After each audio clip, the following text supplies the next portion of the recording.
opinion among the Shafi'i madhab is that Salat al-Maghrib is prayed in the time that it is enough for you to get up and make wudu, wear some clothing, face the Qibla, praying 3 rak'at, and then 2 rak'at sunnah after it, and that's it. That's under the Shafi'i. So that's about 15 to 20 minutes they give for Salat al-Maghrib. So we need to be careful. And even if we look at the hadith of the Messenger sallallahu alayhi wa sallam, when he was taught the timings of the prayer by Jibreel alayhi salam visited the Messenger sallallahu alayhi wa sallam on 2 days. The first day, he led him in salat for all the prayers at the beginning of their time. On the second day, Jibreel came and he led the Messenger sallallahu alayhi wa sallam in the prayers. He led him and he prayed the prayers at the end of their time. At the end of their time. But for Salat al-Maghrib, on the 2 days, he prayed it on time, which is a proof for you and I that this is an urgent prayer. Bismillah, alhamdulillah, wassalatu wassalamu ala rasulillah. This, inshallah ta'ala, is not going to be a refutational video. It's going to be an educational video, especially to do with the Shafì'ì madhab, the madhab of Al-Imam Muhammad bin Idris al-Shafì'ì al-Muttalibi al-Qurashi rahimahullah ta'ala. So this is a local preacher, Abu Bakr Zawd. The message in this video I completely agree with, which is he's trying to say that don't delay Maghrib. As soon as Maghrib enters, make sure you hasten to pray. That part of the message I completely agree with. And that's agreed upon by the four madhahib, that with Maghrib you have to pray as soon as possible. The part where he said that in the Shafi'i madhab, they say that Maghrib only lasts as long as it takes for you to call the adhan, to make tahara, to cover your awrah, to make ijtihad to find the qibla, and then to pray 5 rak'at. There is truth in what he said, but it's not completely factual. And I'm going to explain inshallah ta'ala. So the madhab of Imam Shafi'i rahimahullah ta'ala, this great Imam of Islam, he is considered as one of the Imam of the Salaf, and many generations of Muslims have adhered to his way from his time to our time. And he traveled throughout the Islamic lands. He traveled from Gaza, where he was born, down to Mecca, then to Medina, then to Yemen, then to Iraq, and then finally to Egypt. In the Shafi'i madhab, there's a distinction that's made between the madhab al-qadim and the madhab jadid, the old school and the new school. The scholars, they say the old school are the principles and the fatwa that the Imam gave before he reached the lands of Egypt. That's considered as the old school, al-madhab al-qadim. The new school, the madhab al-jadid, is when he set up camp in Egypt and he started to author new books, and he started to change his fatwa on certain issues. And from a Shafi'i point of view, the scholars, they say all of the opinions, all of the fatwa, all of the principles that Imam held to in his old madhab are not to be acted upon. Why? Because his ijtihad changed. He changed his fatwa or his opinions on certain things. So what's legally binding in the Shafi'i madhab is the new madhab. That's what we follow. If you're an adherent of the Shafi'i madhab, you follow the new madhab of Imam Shafi'i, not the old one. The old one, you're not allowed to follow it if you're a Shafi'i. But there are exceptions. There are exceptions to this rule. The scholars in the Shafi'i madhab, they said that there are 18 opinions that are found in the old madhab which take precedence over his opinions in the new madhab. And why that is the scholars that came after Imam Shafi'i from his students down, they said that we found the adillah, the proofs from the Qur'an and the Sunnah, to be more in line with the old madhab on these 18 issues than the new madhab. And from the examples that they give is the Imam's opinion regarding Salat al-Maghrib. Like, you have to bear with me. It's not like one of those catchy videos. It's educational, so it's going to take a few minutes. Inshallah ta'ala, it'll finish. So just focus with me. So in his new madhab, Imam Shafi'i, his fatwa was that Maghrib its time for is very limited. It's the time that it takes for you to call the adhan, make tahara, like go to the bathroom, make istinja, make tahara, like as in make wudu. The time that it takes for you also to cover your awrah, to find where the qibla is, and to pray 5 rak'at.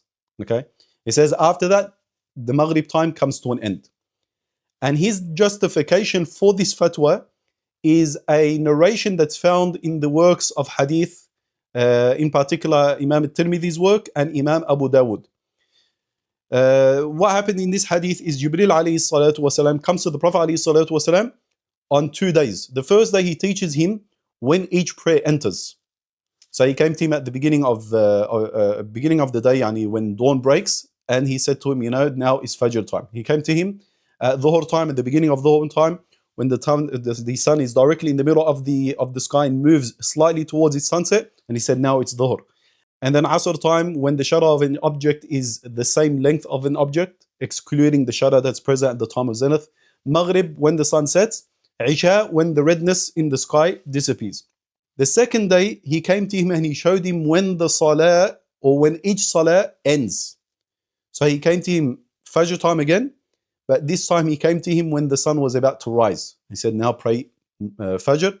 And then he said to him, sallallahu alaihi wasallam, he said that Fajr is in between these 2 times. Came to him for Dhuhr. At the end of Dhuhr time, he showed him that Dhuhr is to be prayed in between these 2 times. He done the same thing with Asr.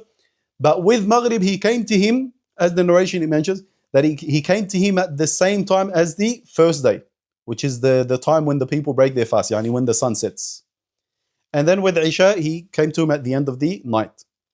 So Imam Shafi'i said, based on this hadith, Maghrib time is limited. It's very short.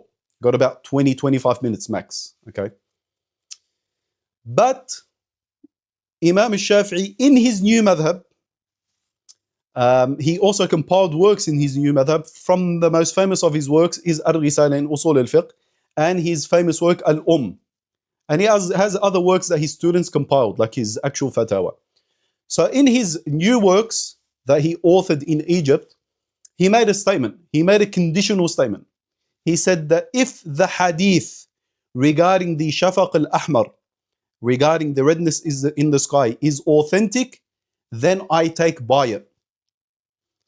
Now, the scholars that came after Imam Shafi'i, they analyzed the statement of Imam Shafi'i that he made, and they analyzed the ahadith pertaining to the times of Salah, and they said the following.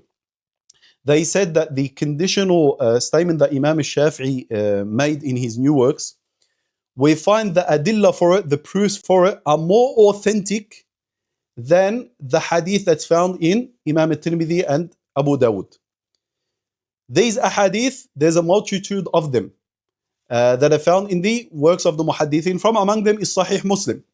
There are a multitude of ahadith that speak on the time of Maghrib. And there the Prophet ﷺ explicitly states that Maghrib enters with the sun setting and exits with the redness in the sky, what they call the Shafaq al-Ahmar, disappearing. So they said, seeing that the adillah for this are more authentic than what's found in Imam al-Tirmidhi's work in Imam Abu Dawud, and seeing that Imam al-Shafi'i made this conditional statement, then based on that, his new fatwa should be that Maghrib remains until the redness in the sky disappears. This was stated by many of our scholars, the likes of Imam al-Nawawi, Imam Ibn Hajar al-Haytami, and before them from the Mutaqaddimin, Ibn Khuzaymah and Bayhaqi and Al-Khattabi and Al-Baghawi and others. So to wrap it up, Imam Shafi'i has 2 schools, the old school, the new school. We, the Shafi'is, follow the new school. The exception to the rule is 18 issues, 18 masail. From among them is the time of Maghrib. Imam Shafi'i said in his new school that Maghrib is around 20 to 25 minutes. The scholars, they said, we don't take by this opinion of Imam Shafi'i that's found in the new madhab, rather we take by his old opinion that says that Maghrib is all the way until the redness in the sky disappears. The reason for that is they said that the adillah, the proofs for it, are stronger than the proofs for his new fatwa. They also said that with the hadith of Imam al-Tirmidhi and Abu Dawud, it can be given a ta'wil, it can be given a accepted interpretation, which is that Jibril alayhi salatu wasalam wanted to emphasize the importance of praying Maghrib as soon as the adhan is made. But they said that doesn't negate the other hadith that are more authentic, which is that Maghrib lasts all the way until the redness in the sky disappears. So inshallah ta'ala, you found this video educational. I always find it interesting to see the opinions of the early scholars, what their fatwa were, what their adillah were, and why they had different ijtihadat. Also, an important lesson we learn from this is that our scholars are not blind followers. So if they were blind following Imam Shafi'i, they would have, just followed him in those 18 opinions that we said that they follow the old school instead of the new school. Why is it that they chose to follow the old school instead of the new school? Because of the adillah. They found that the proofs were stronger in his old madhab than his new madhab. But obviously that door is not open for all. A person has to be a qualified scholar to make tarjih, to see which opinion of the Imam is more in line with the adillah than his other opinions.